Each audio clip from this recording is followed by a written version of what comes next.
Yeah, it's not.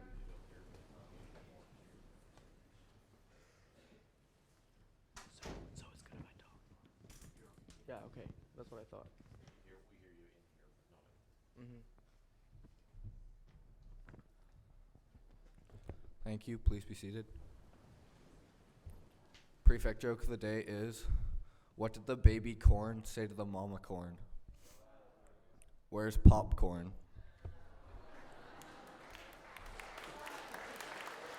It's terrible.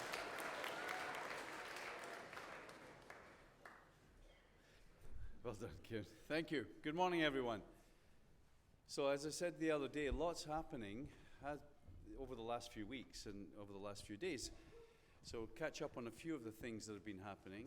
I'd like to ask some of our French exchange students to come up here, and I'm going to ask Barbara Heidley, Luke Downey, Marcus Bergensen, and Lauren Nissen to come and tell us about their experience in Angers and France in general.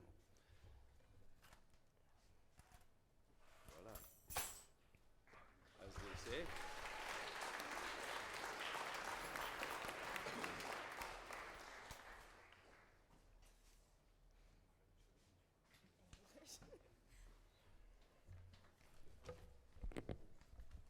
Bonjour et bon matin tout le monde. For those of you who do not speak French, hello and good morning. Instead of standing up here and listing everything our group of 12 did while we were on exchange in France for 2 weeks, I'm going to tell you the honest truth. This trip is unlike any other and was one of the most amazing experiences of my life. Arriving in Angers, where we were to meet our host families to be for 2 weeks, was scary. I was exhausted from traveling and was suddenly being thrust into a completely different family, culture, and language. However, my host family was awesome. Rose, my French correspondent, immediately welcomed me and treated me like I'd known her for years. She introduced me to her friends and showed me her hometown of Angers. I believe I can safely say for all of us that our host families were beyond amazing and welcoming to the foreign, partially speaking French Canadians. When we were not with our families, we traveled as a group to explore the wonders of France and the French culture, learning how to make macaroons, driving along the track of the 24-hour Du Mans racetrack, and exploring Saint-Malo, Le Mont Saint-Michel, and Juno Beach were just a few of the things we did. One unexpected highlight of our trip was visiting the Canadian cemetery near Juno Beach. Each grave we walked past had a name, age, date of death, and quote or saying, many of which had been chosen by their families. As we walked along the rows, we stumbled across a grave with Paum Lam qui meurt ferat, the school motto on it. We took a photo and thought of it as a coincidence, but upon further research, discovered that this was actually the grave of W.S. Ferguson, one of our school's old boys. Once our time in Angers had come to an end, we said our goodbyes to the families we were staying with and took the train to Paris. The city of Paris was definitely the highlight of my trip due to all the amazing historical sites and French culture we saw and experienced. During the first day, we visited the Eiffel Tower, Notre Dame, plenty of creperies, and many ancient buildings. The next day, we went to Le Louvre for an unforgettable visit where we saw the Mona Lisa, hundreds of remarkable statues, and, after an hour of begging from Luke, the Islamic artifacts. To end the last night in Paris, we took a memorable boat tour with Mr. Rousseau and his wife. As Barbara said, I'm not going to stand up here and tell you the same thing that you've heard from every other exchange. I'll skip the as soon as we arrived, I knew we'd be friends forever, and just say this. The trip to France was amazing, and I'm convinced that it's honestly one of the best exchanges offered in the school. Not only did we get to spend time with our French families, but we were truly left to explore French culture ourselves. It wasn't anything like a trip you would take yourself where you would hit all the major stops, like the Louvre, Eiffel Tower, etc., etc. We really were given the chance to experience French culture in a way that would have never been possible without our host families and the help of Mr. and Mrs. Rousseau. Our host families went above and beyond in giving us the best experience possible in France. My host, Alan, introduced me to his group of friends, whom I now honestly consider some of my best and closest friends. Unlike any other trip I've ever taken, the exchange to France left me with a better understanding of the language, culture, and people, and I made friendships that I'm sure I will never forget. I want to take this opportunity to formally thank Mr. and Mrs. Rousseau for looking after us the entire trip. As Mr. Rousseau put it, he could have been tanning on the beach without a care in the world, but for some reason he decided to come to France and deal with us, and for that we'll be forever thankful. Not only did Mr. and Mrs. Roosevelt take time to accompany us, but they helped us navigate France and gave us insight into the culture. I would also like to thank Mr. Clinton Baker, Mr. Lynn, and Mr. Robertson for making the exchange possible. It was truly an amazing experience that I'm sure none of us will ever forget. I do have one thing to ask of you. When the French students come here, show them some hospitality. They're wonderful to all of us, leaving us snacks beside our beds in case we got hungry, picking us up in the late hours of the night, and taking us in for nearly 2 weeks. So when they arrive, talk to them. They're all nice people with funny things to say, and I can guarantee you that you'll learn a couple of French words that you probably shouldn't tell your French teacher. There's much more to a French student than croissants and baguettes, and I hope you'll take the opportunity to speak to them when they get here next year. Thank you.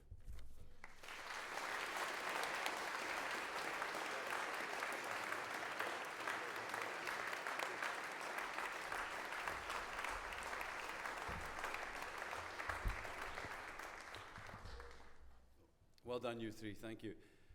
A really good reminder, I think, to all of us that in our busyness here, we're so fortunate. We have so many groups that come and go because we do all these things and we try and bring the world to Shawnigan. Maybe the occasional time we can take all of that for granted. And so a really good little reminder to me, and I hope to everyone else, that this is a pretty special relationship that we have with this high school in Angers. Monsieur Receveau and I were talking the other day about it, and they are very committed to this. Their whole school is very committed to this relationship. So let's see if we can maintain our commitment at the same level and really make it something special for them when they come. So that's terrific. Well done. On Saturday, fresh, we recognized the senior girls rugby sevens who had won the Island Sevens Championship, but half the school wasn't here. So let's do it again when the whole school is here. So girls, will you stand up and take a round of applause and a bow, please? Thank you. Senior girls.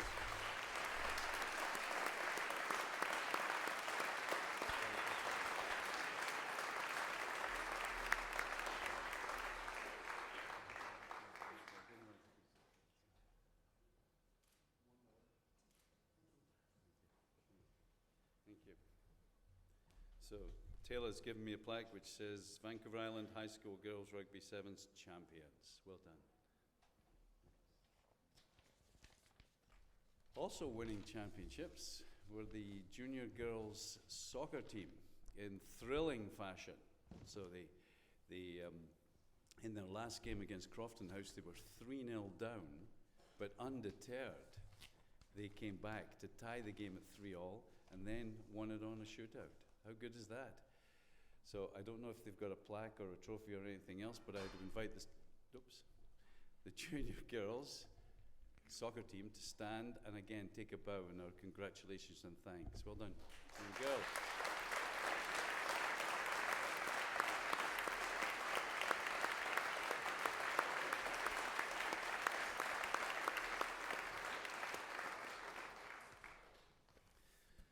Absolutely no bias from me, but Atusa Farbud scored a penalty kick, a free kick, and she's a Liverpool supporter. But that's all I'm saying. Well done. That's a great achievement, girls. Now we had the one other energetic thing, actually, in a different type of energy, the Cobble Hill, formerly known as Gutbuster, now known as the 12K Trail Run, took place, and we got 1, 2, and 3 in both of the youth categories. Somewhere, in fact, right there, I have medals. So I'm going to ask, in placing in the boys, in first place Will Harris, second place Jack Halse, and third place Kazuto Hori. And in the girls, first place Barbara Hidley, second place Ashley Hasegawa, and third place Hannah Gibbs. Come on forward and get your medals, please.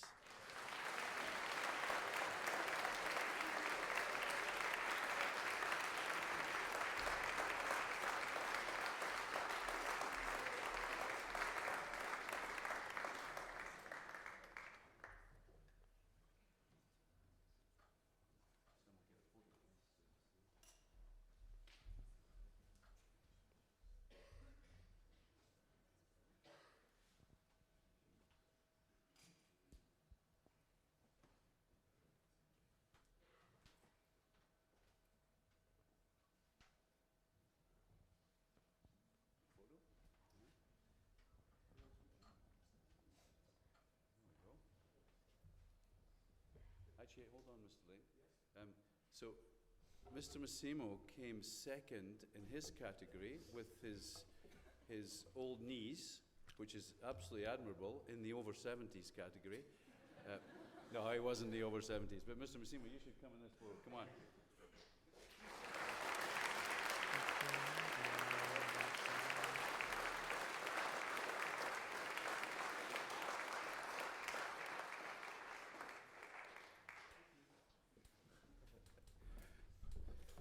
Good.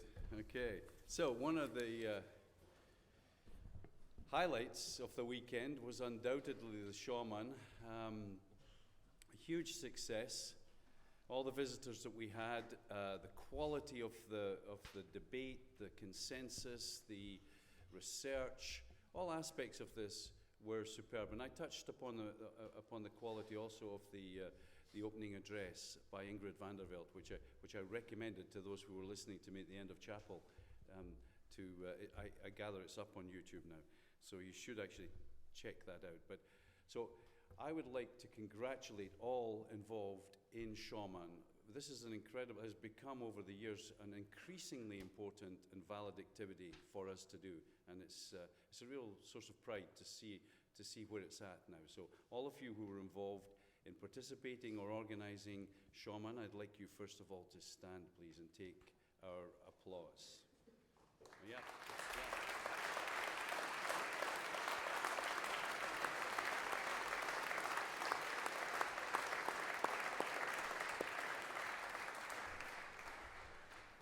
Special thank you to the Secretariat, and I'm going to ask them to stand because they take a huge responsibility. This is Mr. and Mrs. Klassen have kind of organized this in a way that it's a very student-empowered activity, and I'm so impressed by the responsibility that the Secretariat and these various roles take. So Secretariat, stand please. Well done. Fantastic.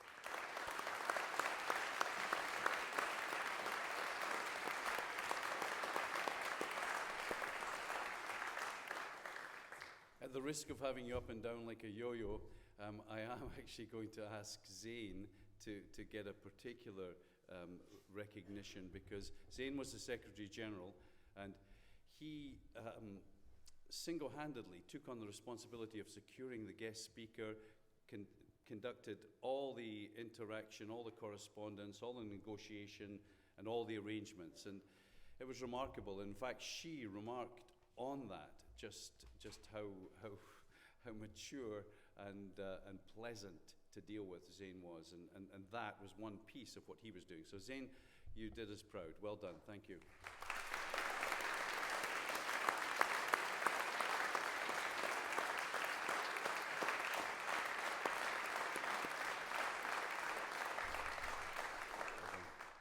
And of course, last but by no means least, these things don't happen if you don't have that enthusiasm behind them, driving it and prompting it and all that sort of thing. And we're very fortunate that Senora Carballo and Mr. Klassen supply that enthusiasm and that energy. So I want to thank you two in particular for it. Thank you.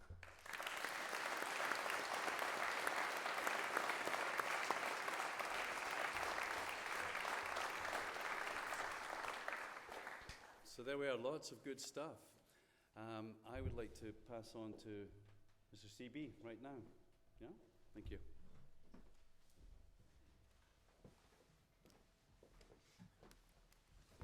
Thank you very much, Mr. Robertson. What I would like you to do is to please consider the position of a Mexican fisherman. An American investment banker was at the pier of a small coastal Mexican fishing village when a small boat with just one fisherman pulled up and docked. Inside the boat were several large yellowfin tuna. They were supposed to be bigger than that. The American complimented the Mexican on the quality of his fish. Hey, nice fish. How long did it take you for you to catch those? Only a little while, senor. The American then asked why he didn't stay out longer and catch more fish. The Mexican said he had enough to support his family's immediate needs. The American then asked, But what do you do with the rest of your time? I sleep late, fish a little, play with my children, and take siestas with my wife, Maria. In the evenings, I stroll into the village where I sip wine and play guitar with my amigos. I have a full and busy life, senor. The American scoffed. I am a Harvard MBA and could help you. You should spend more time fishing and with the proceeds, buy a bigger boat. With the proceeds from the bigger boat, you could buy several boats. Eventually, you would have a fleet of fishing boats. Instead of selling your catch to a middleman, you would sell directly to the processor, eventually opening your own cannery. You would control the product, processing, and distribution. You would need to leave the small coastal fishing village and move to Mexico City, then LA, and eventually New York City, where you will run your expanding enterprise. But how long will this take? About 15 to 20 years. But what then? The American laughed. Ha! When the time is right, you would announce an IPO and sell your company stock to the public and become very rich. You would make millions. Millions. Then what? This is the best part. Then you would retire, move to a small coastal fishing village where you would sleep late, fish a little, play with your kids, take siestas with your wife, stroll the village in the evenings where you could sip wine and play guitar with your amigos.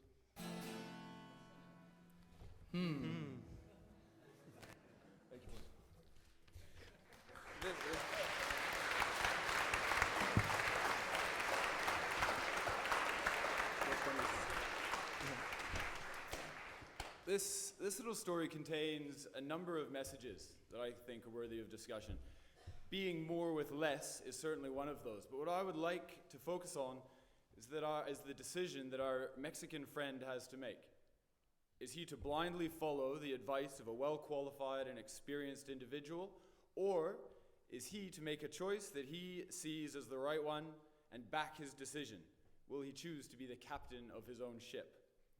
Now, during my university days, I worked as a fishing guide up in the Queen Charlotte Islands, now known as the Haida Gwaii. It was fantastic work, and over the years, I encountered many a salty seafaring captain.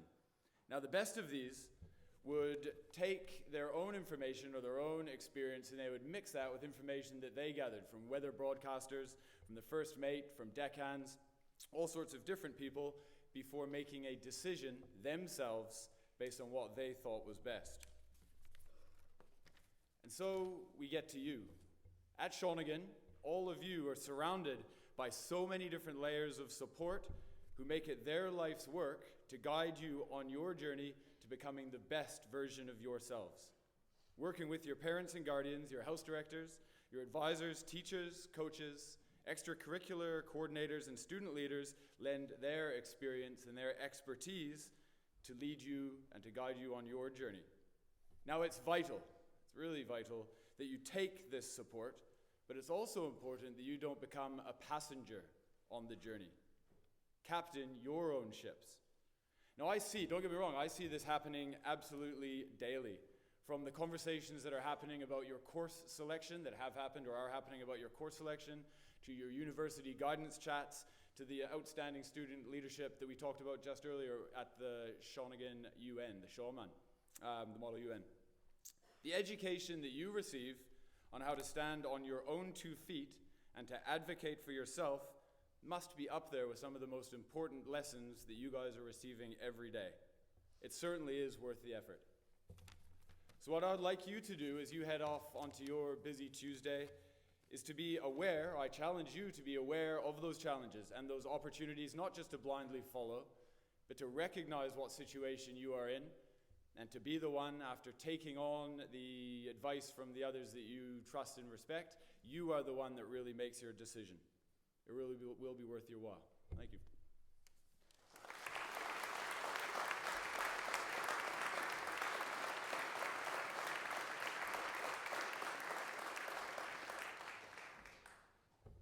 Thank you, Mr. Clinton Baker. Good message for you there. A lot more entertaining than some of my messages with all the other bits. So last week, I forgot to welcome our newest member of the Shawnigan community. This week, I am not going to forget. Jacob Addison. Where's Jacob? Where's Jacob? Oh, no. So this week, I remember he's sick. when you see Jacob, seek him out. He's in Lonsdale's house. He's in grade 8, and he's our latest member. So in absentia, let's give him a round of applause to welcome him.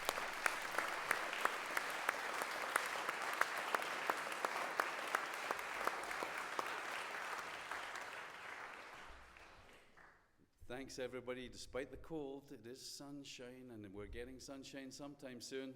Have a great day. Thank you.